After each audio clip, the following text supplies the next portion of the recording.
เนี่ยเด็กไม่คิดว่าผู้ใหญ่จะขนาดไหนไม่ได้สีจืดนะวะกินแล้วไม่ช่วยอย่างเลยก็เนี่ยนี่แหละไม่ลงกัน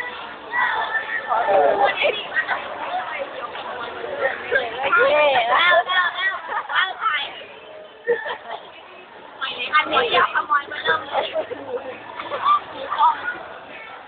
เล่นไงเนี่ยเล่นไงเนี่ยเธอกินอะไรอะคะอยู่ในห้องคนทำกินเอง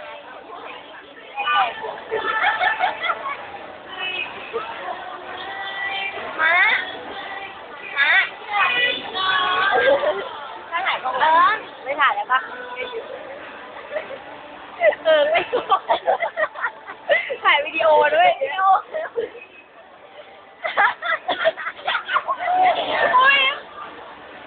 ไม่อายตัวเองเหรอ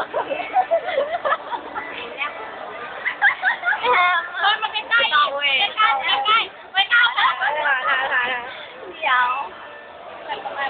แบบซูมเข้า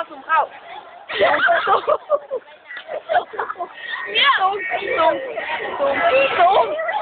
อยู่เฉยไม่ใช่ไหนอ้าวเต้าเข้าไปเหรอเต้าอะไรไม่เต้าซูมแบบนี้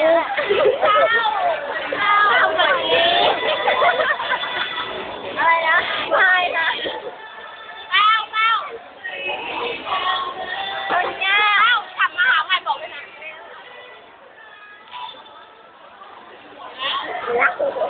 ยังไม่ได้ชนเลยอ่ะเนี่ยเร็วทำไมมันถึงแอบ